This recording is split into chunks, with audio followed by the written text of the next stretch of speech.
Jericó. O capítulo é o capítulo de número 6. Vou ler apenas um verso aqui. É o verso de número 20. Josué, capítulo 6. Eu falei errado, né? Eu falei Jericó, que eu vou falar das muralhas de Jericó. Me perdoe. Josué, capítulo 6, versículo 20. Nós vamos aqui refletir sobre esse texto aqui que fala sobre a passagem das muralhas de Jericó. Josué 6, verso 20.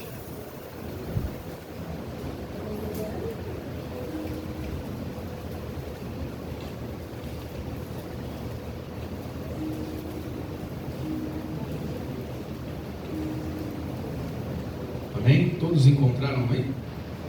Josué 6, verso de número 20, diz assim, eu não sei qual que é a minha versão, mas aqui da Bíblia eu não sei qual que é. Ela começa assim, gritou, vê se você acha. Josué 6, 20. Amém. Assim diz a palavra do Senhor, somente esse verso. Gritou, pois, o povo e os sacerdotes tocaram as trombetas. Tendo ouvido o povo o sonido da trombeta, e levantando-se grande grito, ruíram as muralhas, e o povo subiu à cidade, com a qual em frente de si, e a tomaram. Novamente, vamos ver. Gritou, pois, o povo, e os sacerdotes tocaram as trombetas, tendo ouvido o povo o sonido da trombeta, e levantando um grande grito, ruíram as muralhas, e o povo subiu à cidade, ao qual estavam em frente de si, e a tomaram. Amém? Deus, obrigado, Senhor, por na tua presença cultuarmos ao Senhor. Esse momento que o Senhor ministra aos nossos corações a sua palavra. Aqui eu quero, Senhor, expressar, usa-nos, meu Pai, a ser canal de instrumento das suas palavras, meu Pai. Que o Senhor nos tome, meu Pai, que possamos entender espiritualmente aquilo que o Senhor quer ministrar aos nossos corações. Que a sua palavra seja viva e eficaz, Senhor. Que ela venha encontrar abrigo e lugar em nossos corações. Em nome de Jesus. Amém. Josué, capítulo de número 6, esse texto que eu estou lendo aqui, começa-se agora uma narração no contexto de um novo período. Nós estamos falando agora que Josué substitui Moisés. Moisés faleceu, morreu, e agora eles estão diante da terra, ou diante da promessa. Eles estão diante daquilo que o Senhor prometera. Agora eles estão bem pertinho, bem próximo da bênção, bem próximo daquilo que o Senhor falou, bem próximo de tudo que foi falado nos últimos anos, de toda a esperança que eles tiveram, e agora eles estão diante disso.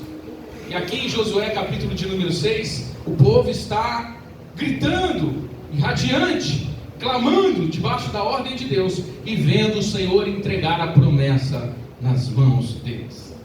Amém? Mas o que eu gostaria de reforçar, que você voltasse um pouquinho comigo em toda essa história, para entendermos esse momento. Esse momento aqui, ele é lindo, maravilhoso, porque é o final quase que da história desse povo.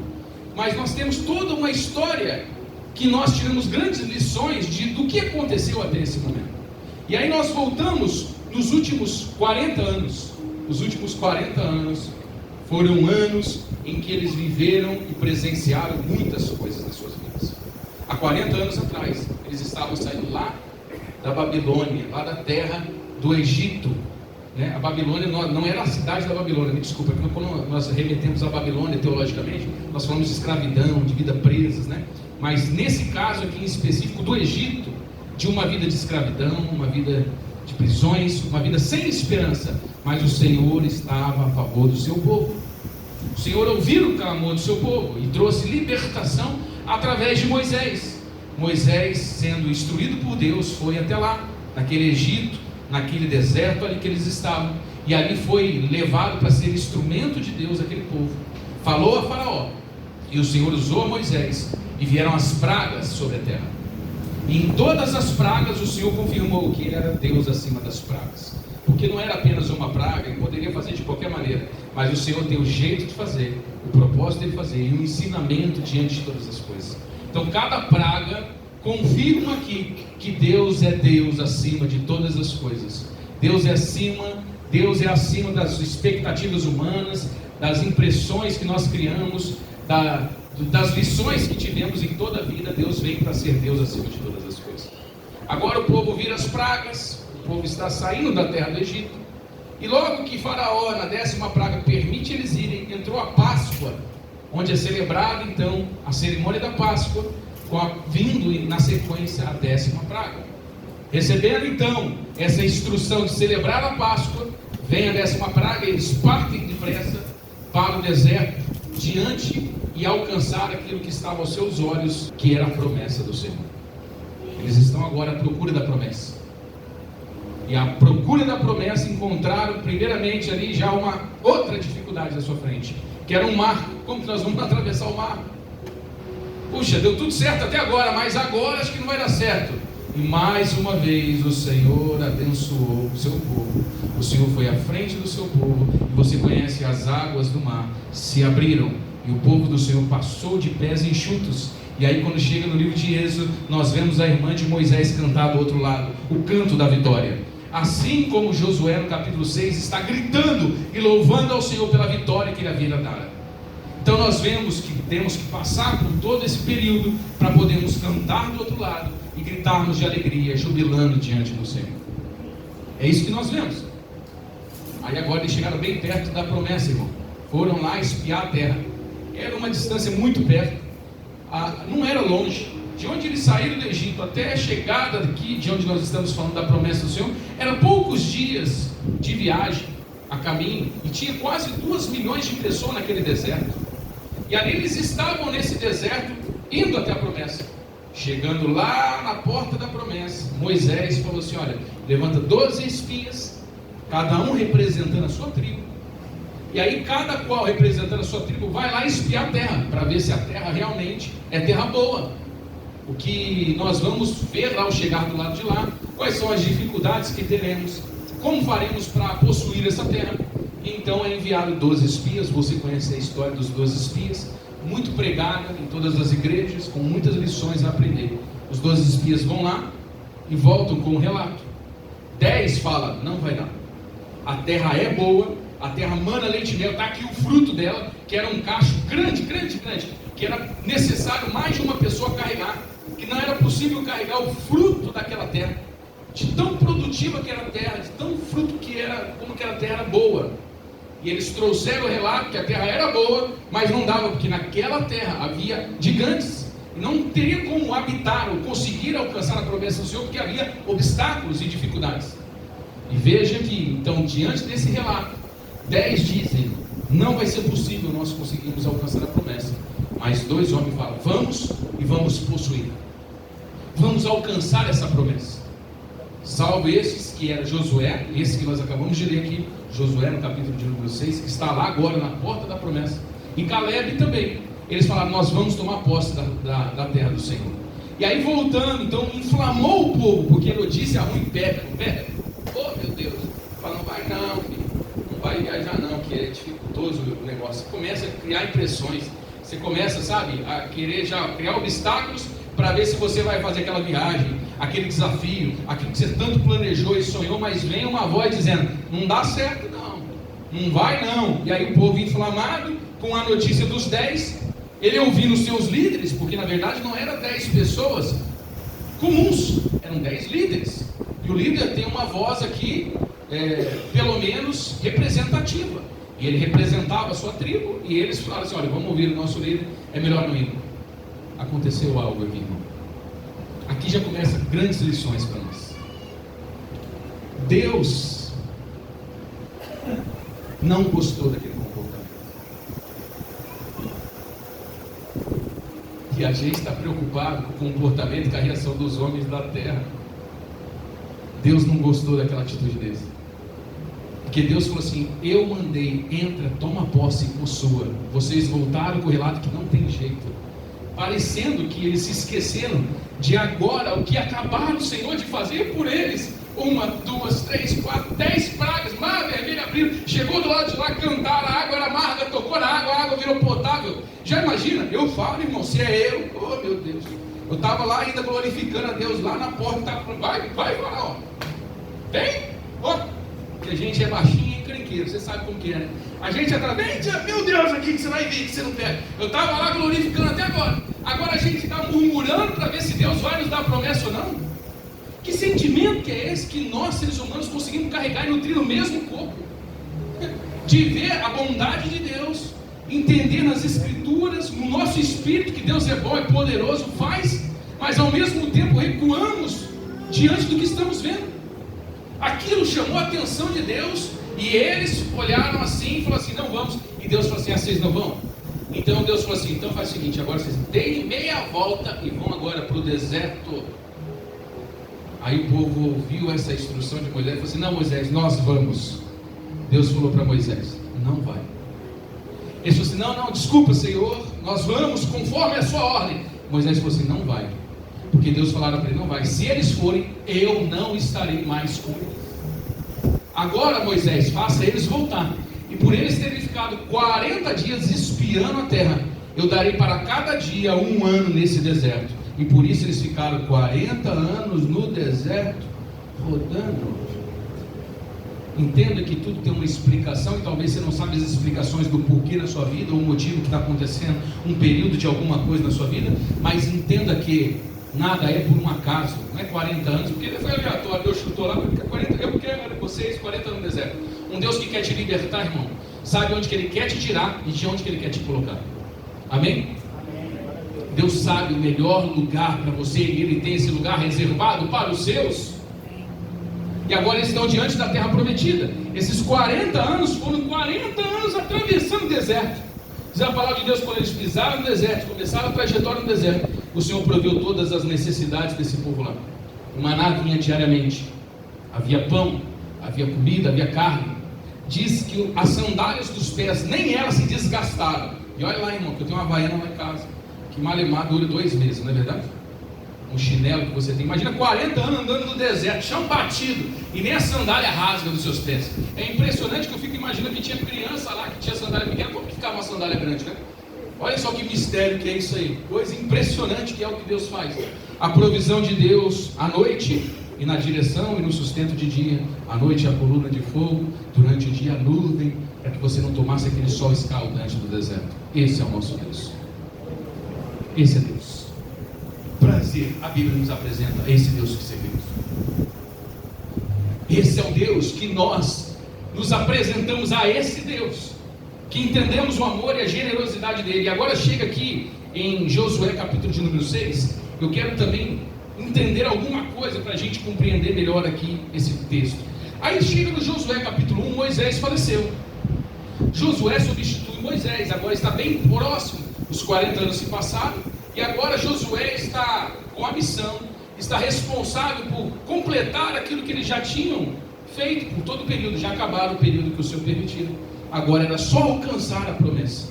E aí Josué capítulo 1, o Senhor apresenta-se a Josué e diz, e você conhece o texto, fala, não te desanime, seja corajoso, seja forte, porque Deus também já sabia que Josué haveria de enfrentar, ele já sabia a quantos obstáculos Josué haveria de enfrentar, mas antes de enfrentar cada obstáculo, o Senhor disse a Josué, em todos eu estarei com você.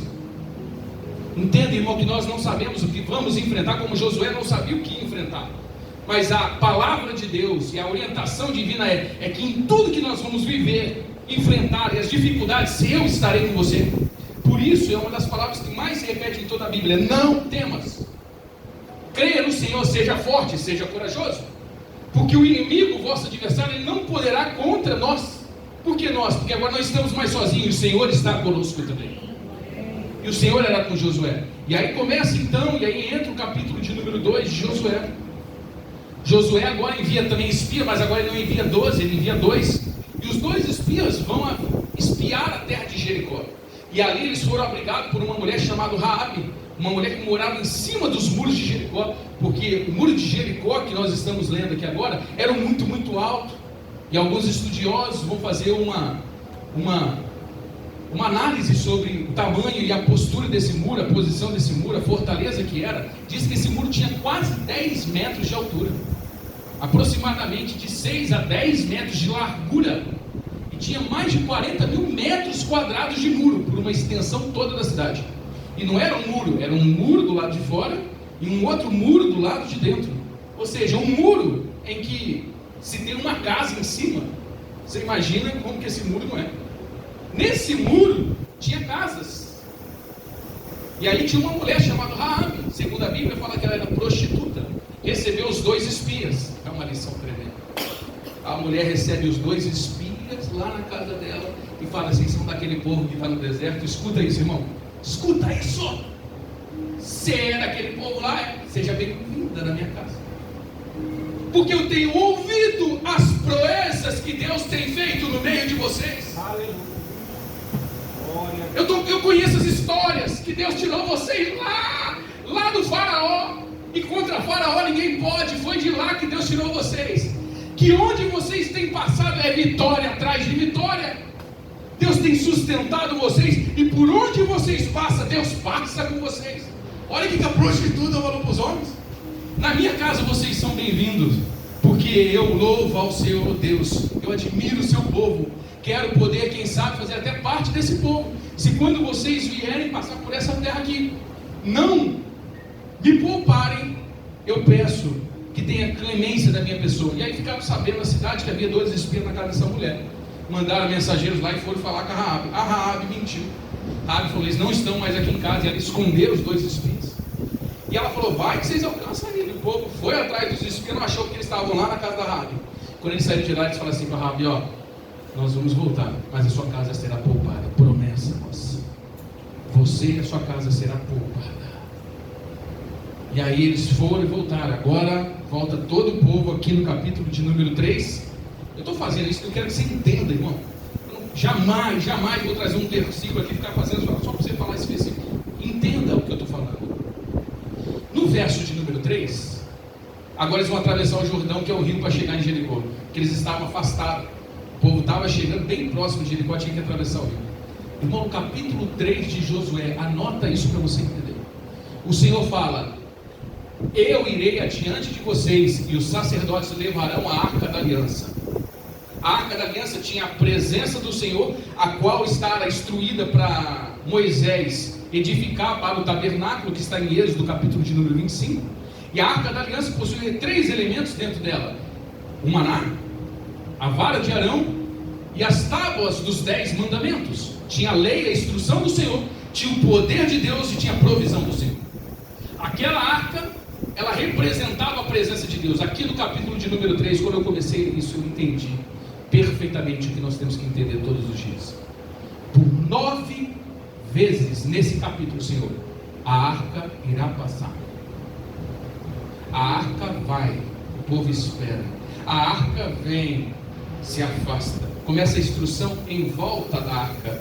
O que está em jogo, irmão, não é a sua vontade, é a promessa. O que está em jogo aqui é a presença de Deus no meio de nós. Não está falando apenas do poder de Deus, como tem igreja que é poder. Não é só palavra. E não é só provisão. É a presença de Deus que traz poder, traz provisão, traz sustento, traz o que for necessário, que é a presença de Deus entre nós. Capítulo de número 3, pausa, vamos falar da Arca da Aliança. E a arca vai ser assim: Deus instrui todo o povo. Chega no capítulo de número 4, eles erguem um monumento lá naquele rio. Eles edificam ali uma construção, pegam pedras e fazem um altar, para lembrar daquilo que o Senhor há de fazer.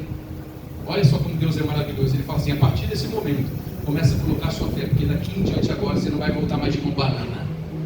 A partir de agora vocês vão lá, e quando voltarem vai lembrar que o Senhor agora é louvado e exaltado pelas suas obras na sua vida. Então o que eu entendo? Não é para você louvar, irmão, antes da promessa chegar. Já começa a louvar e buscar o Senhor antes das coisas acontecerem na sua vida.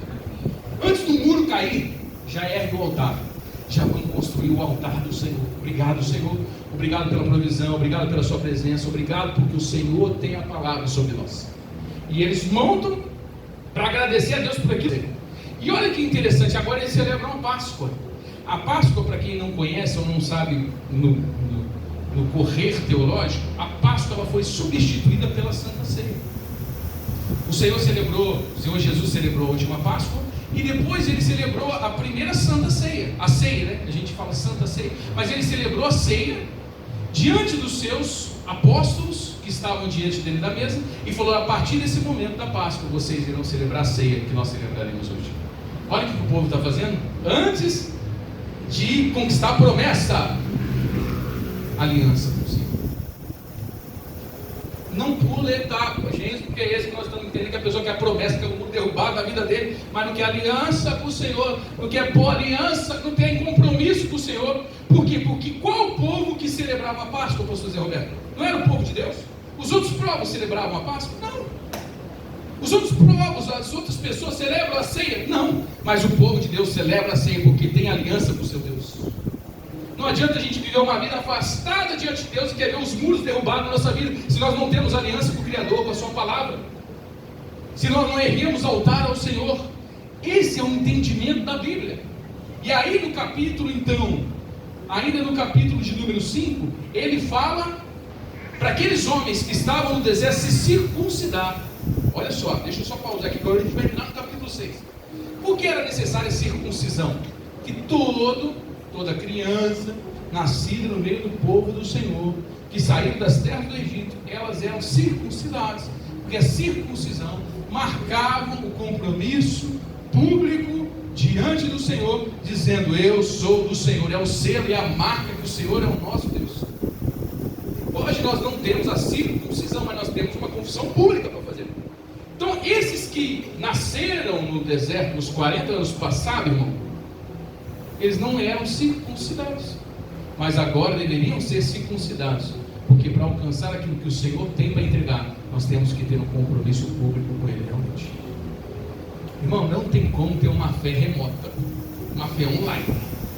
Não tem como viver um cristianismo às escuras, nos quartos, nas casas, privado de pessoas. Não tem. O nosso cristianismo é público, com marcas do Senhor, de transformação, de santidade. Nós carregamos na pele as marcas do Senhor.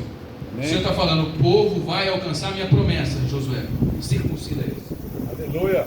Entendeu aqui, irmão? Não?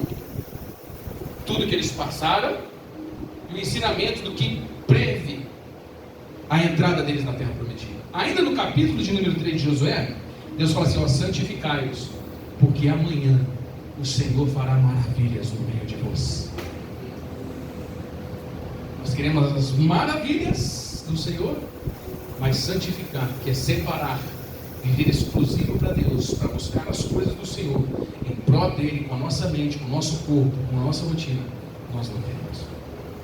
Olha aqui, isso aqui é claro, e eu entendo, irmão, que se nós, cristãos, olharmos as Escrituras e analisarmos aqui e vermos a necessidade da confissão pública, de participar da ceia, de se circuncidar e marcarmos com a promessa do Senhor, e assim vivermos de obediência àquilo que o Senhor tem, e a presença do Senhor estiver no meio de nós, aí então nós alcançaremos aquilo que o Senhor tem para nós. Porque o Evangelho é um propósito exclusivo do Senhor, com promessas dele para que nós possamos viver. Claro que a promessa maior está ainda no porvir, mas se nós queremos ver coisas nessa terra, nós temos que entender isso aqui que nós estamos falando. Não dá para pular etapa, não dá para a gente ser omisso com uma vida simplória diante do Senhor, o que as Escrituras narram e nos ensinam e nos orientam. Então agora, olha só, antes ainda, só mais um fato que acontece aqui antes do capítulo de vocês. O Senhor fala que eles celebraram a Páscoa, o maná do céu agora acabou, não vai ter mais maná. A partir de agora, vocês não vão viver mais aquela vida do deserto, vocês vão viver a vida da promessa.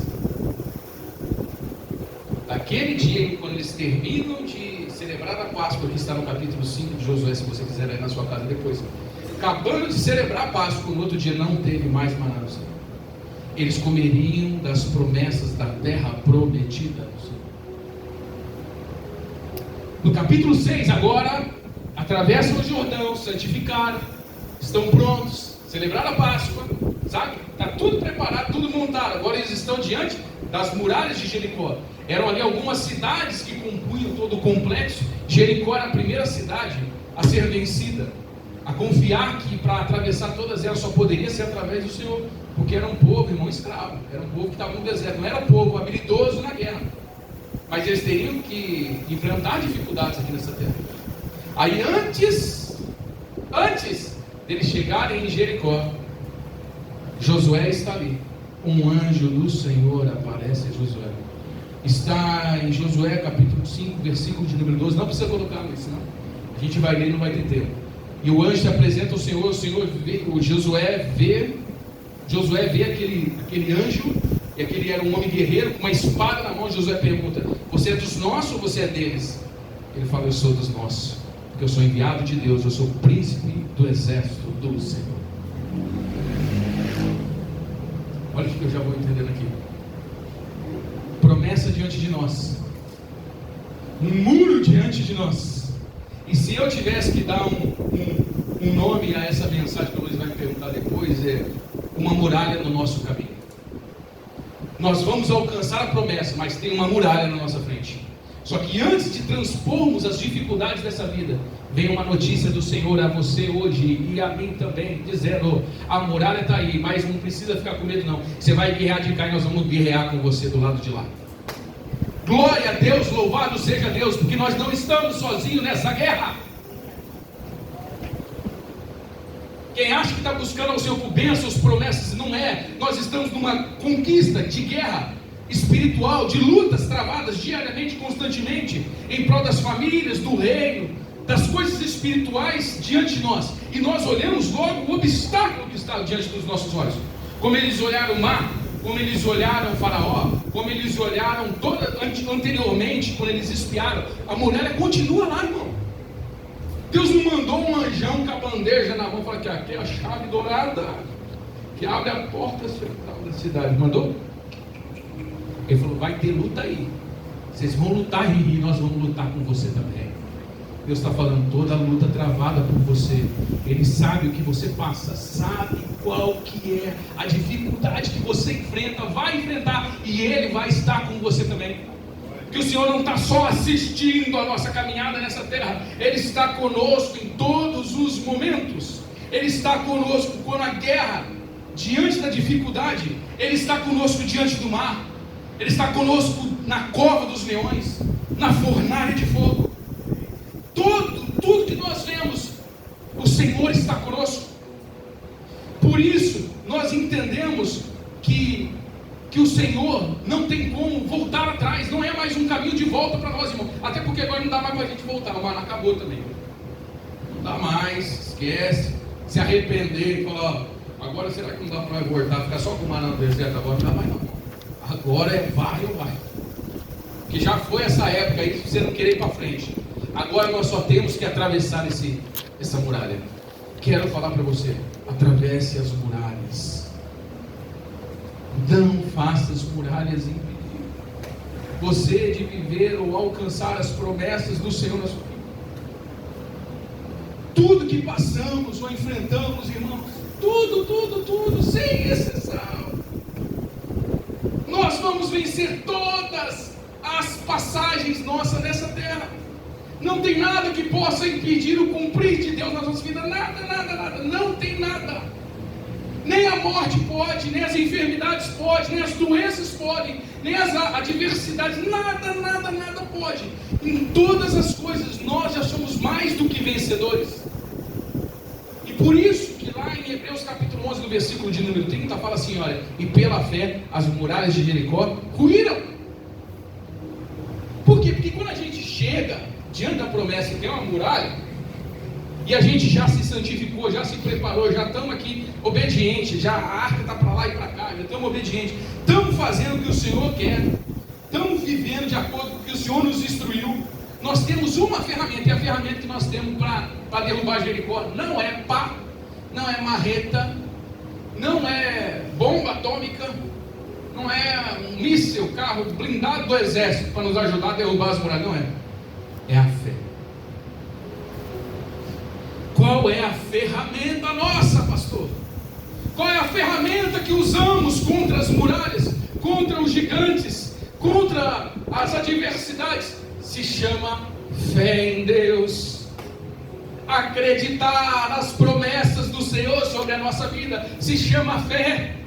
Se eu tenho fé, é a ferramenta que Deus me dá para usar nessa terra. Na terra de lá, irmão. Lá, quando nós estivermos já com o Senhor, nem fé você vai precisar mais. É só glória a Deus, aleluia, santo, santo, santo, amém. Aqui na terra é fé. O justo viverá pela fé. Diante da muralha é fé. A fé, ela é espiritual, mas ela faz com que nós vençamos as dificuldades dessa terra, as materiais. É espiritual, mas ela ultrapassa o material. Olha você, que agora o povo, diante de todo o cenário, eles sempre se viram pequenos. Não foi o relato dos primeiros espias, foram esse? Nós somos como gafanhotos, e eles são gigantes. Nós somos pequenos, e eles são grandes. E a muralha com esses 10 metros de altura, 6 de largura, com todo esse comprimento, não é possível viver, ultrapassar. Mas naquele momento que eles estão diante, obedecendo ao Senhor, e o Senhor com eles, eles estão usando a sua fé. Nós vamos vencer de acordo com o que Deus nos disser que vai acontecer. E aí ainda no texto, Josué capítulo de número 6, Deus falou para eles: vocês vão rodear a terra, vão rodear a cidade. A ordem foi a seguinte: por 7 dias vocês irão rodear a cidade. Nos 6 primeiros dias vocês vão dar uma volta na cidade. Silêncio, falar nada, fica tranquilo. Mas no 7º dia vocês não darão apenas uma volta, vocês darão 7 voltas na cidade. E quando derem as 7 voltas na cidade e as trombetas tocarem, todo mundo gritará. E aí então o Senhor trará ruína às muralhas de Jericó. E eles foram obedientes àquilo que o Senhor ordenara. Eu imagino uma semana dando uma volta com aquele povo, falando: mano, nós estamos tudo maluco mesmo, né? Estamos dando volta nessa cidade. O que vai acontecer? Olha a largura, cada hora, cada volta que eu ia dar, eu olhava uma dificuldade maior, sabe? Parece que é para a gente dar a volta, eu não sei se você entende dessa maneira, mas parece que é para a gente dar a volta, para ver o tamanho do problema, sabe? Você vê quantos. É para você mapear o problema por completo. Você olha e fala assim: esse aqui é grande mesmo, esse aqui nós não damos conta. Dá uma volta, dá uma sondada no que vocês vão enfrentar. Aí no outro dia, sonda de novo. E você vai só sondando, você vai ficando só cada vez mais com medo. Mais obedientes àquilo que o Senhor disse, com fé naquilo que o Senhor dissera que vai acontecer. E no último dia deram voltas e foram obedientes àquilo que o Senhor lhes instruía. Veja que a nossa vida, a nossa motivação é a promessa. Uma muralha está no nosso caminho, mas a nossa promessa está além da muralha. Glória a Deus. O que motiva-nos? A promessa. Quais são as motivações do cristão? As promessas do Senhor. O alcançar a terra prometida. Nada mais pode ser a nossa motivação. Se eu penso que a promessa está além da muralha, das dificuldades que eu tenho que enfrentar nessa vida, e não olho, não enxergo as promessas, automaticamente eu quero mudar o curso da minha vida. Olhar e lembrar, claro, das coisas lá do faraó, do alho que tinha lá, da comida que tinha lá. Aí você não lembra da chicotada que você levava lá, tá vendo? Você não lembrava que você acordava cedo, dormia tarde, não tinha voz para nada, não tinha promessa para você não lembra não. Não lembra da vida miserável que vivia não, mas só lembra para mudar a direção. Veja que isso aqui é um entendimento, irmão, que muitas pessoas hoje não conseguem entender. Estão buscando a Deus qual o motivo, qual que é a motivação. A nossa motivação dos cristãos é a promessa do Senhor para nós. É aquilo que o Senhor prometeu. Essa eu não abro mão.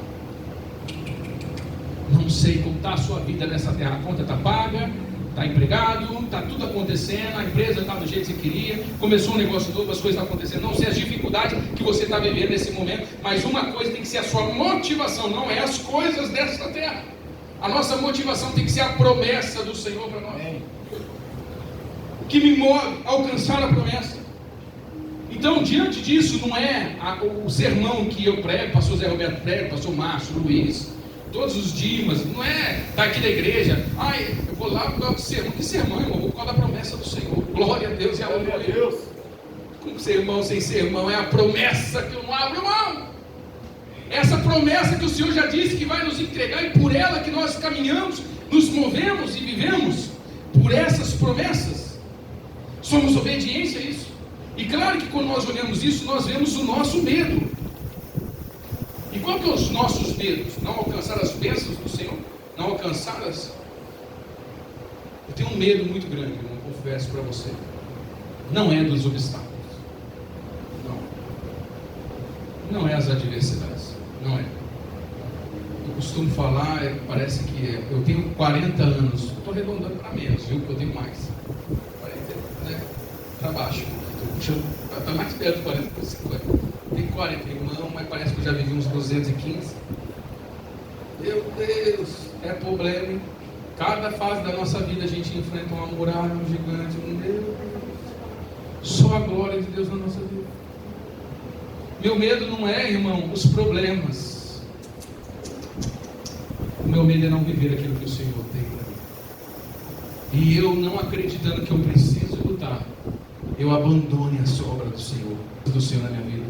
O meu maior medo, e que deva ser o seu medo também, não é não alcançar conquistas nessa terra, é você não deixar de viver aquilo que o Senhor tem para você viver, porque você pode desistir, pode olhar para trás, viver uma vida fora da direção do Senhor. Isso se chama insistir diante do Senhor, até que Ele faça conforme a vontade dEle. Então nosso medo é que se estamos diante do Senhor e vamos viver aquilo que o Senhor tem, o nosso medo sai, porque nós sabemos que nós estamos perseverando na promessa do Senhor. Lucas 21:19 fala, é na vossa perseverança que salvarei as vossas almas. Não fala que a salvação vem por causa da perseverança, mas fala que na caminhada da salvação precisa ser perseverante, precisa ser constante. Nós não podemos abrir mão da promessa do Senhor por problemas pessoais, materiais, físicos, familiares, problema nenhum. Nós não podemos nos arradar, afastar, abandonar a obra do Senhor por completo que tem na nossa vida. Apocalipse capítulo de número 3, verso de número 11, fala assim, guarda o que tens, para que ninguém tome a sua coroa. Porque se tem alguma coisa, você vai se arrepender e lembrar, irmão, não é da casa que você morou, do carro que você teve. Você vai se lembrar das promessas que você não alcançou do Senhor ainda, e você deixou de viver. E muitas pessoas têm se afastado, deixado o Senhor viver a velha vida, o velho eu, o velho homem, e está trocando as promessas do Senhor por pratos de lentilha, trocado ao Senhor por momentos pessoais, por problemas, por projetos pessoais das suas vidas. É perseverante, avante.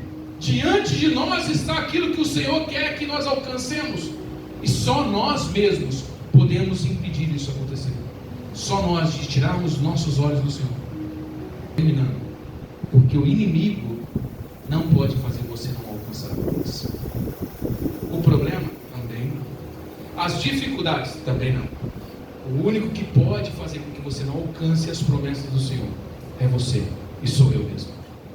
Se nós não entendermos, abandonarmos, nos afastarmos e voltarmos a viver como se nós não fôssemos os escolhidos do Senhor, diante de nós está a promessa, e à nossa frente está a muralha.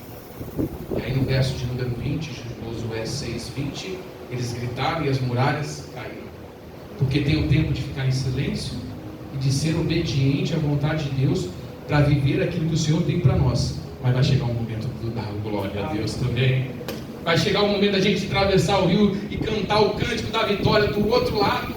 Vai chegar o dia que a igreja não é mais perseguida, afligida, cansada, constante do Senhor. A igreja vai ser gloriosa nas suas declarações com o Senhor, porque eles gritarão e se manifestarão de alegria, de esplendor, porque o Senhor estará conosco.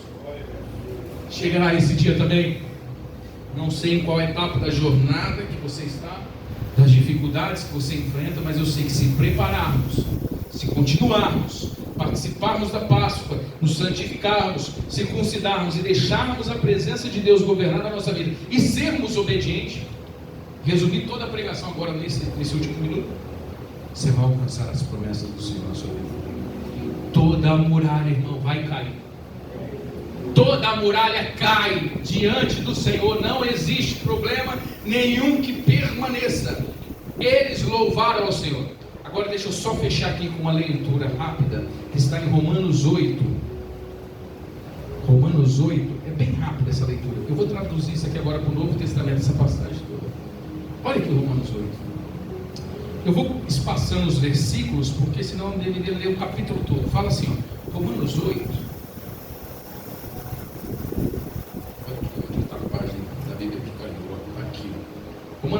verso 1, ó. Agora, pois, nenhuma condenação há para os que estão em Cristo Jesus. Glória a Deus. Vou traduzir lá para aquela passagem que nós estamos lendo. Não tem como você perecer sem alcançar a promessa de Deus. É isso que Romanos 8 está dizendo. Não tem condenação. Pode levantar o mundo, pode levantar Jericó, pode levantar o Faraó, o Golias, todo mundo, irmão, na mesma página, no mesmo episódio. Não tem condenação para o povo de Deus. Não existe condenação. E ele continua depois do verso 12. Agora vocês já não são mais escravos, pois agora nós somos irmãos, somos devedores à carne, e não vivemos mais segundo a carne. Pois, verso 13, porque não recebeste o espírito de escravidão, outra vez atemorizados, com medos, mas agora nós recebemos o espírito da adoção, baseado no qual clamamos Abba Pai. O que isso aqui está dizendo? Que agora fica tranquilo, calma o seu coração, você é filho de Deus, nada vai te condenar, você é filho. E ainda fala assim, ó, porque eu tenho certo para mim que os sofrimentos desse tempo não são para comparar a glória do porvir revelada em nós. Essa é a promessa do Senhor. Essa é a promessa, verso de número 19. A ardente expectativa que aguarda a revelação dos filhos de Deus, pois a criação está sujeita à vaidade, não voluntariamente, causa daquele que vos sujeitou, na esperança que a própria criação está redimida do cativeiro da corrupção, para a liberdade da glória dos filhos de Deus. Pois sabemos que toda a criação, num só tempo, geme e suporta as angústias de agora. E aí ele vem aqui depois do verso de número 31, e a gente vai entendendo melhor aquela passagem que nós lemos, que diz assim: que diremos, pois, diante dessas coisas? Diante da muralha, diante do deserto, diante do que você está passando. O que diremos, pois, diante dessas coisas? Se Deus é por nós, você acha que vai ser Jericó que vai impedir você de alcançar a promessa? Você acha que vai ser o Golias? Você acha que vai ser o que, moço, que você está passando, que vai impedir aquilo que o Senhor tem para a sua vida? Se Deus é por nós, quem será contra nós? Estou certo que aquele que não poupou, olha isso, irmão, não poupou o seu próprio filho, antes por todos nós o entregou, porventura não nos dará graciosamente com ele todas as coisas? Se Deus não poupou Jesus para morrer por mim, por você, significa amor do Pai pelo Filho, se nem o Filho ele poupou, você acha que você não vai alcançar as outras coisas da parte do Senhor, meu irmão? Você acha que você não vai alcançar as coisas dessa terra? Você acha que está esquecido? Não está. É guerra aqui, mas ele está olhando de lá também. Não está. E aí depois, em todo o texto, ele fala que nada pode nos separar, no verso de número 5, do amor de Cristo. É a tribulação, a angústia, a perseguição, nudez, perigo, espada. Nada poderá nos separar do amor de Cristo. Nada poderá fazer a gente se perder nesse caminho, se nós estivermos obedientes à vontade de Deus. Aquela passagem de obediência, de vida espiritual, está assim, ó, sintetizada aqui em Romanos 8. Em uma condenação, filiação, proteção do Senhor. Se Ele é por nós, quem será contra nós? Nada nos separará daquilo que o Senhor já prometeu na minha vida e na sua vida. Louvado seja o Senhor. A promessa está diante de nós hoje. Hoje Deus fala: eu tenho promessa na sua vida. Não olhe, não tire o olhar de mim. Não deixe de olhar para mim. Não dê, opa, por que você está olhando para outro lugar que não é para mim? Por que não está olhando mais para as promessas? Vai ficar olhando o quê? As dificuldades dessa terra? Não olhe mais para isso. Olhe para mim. Convido você a se colocar de pé.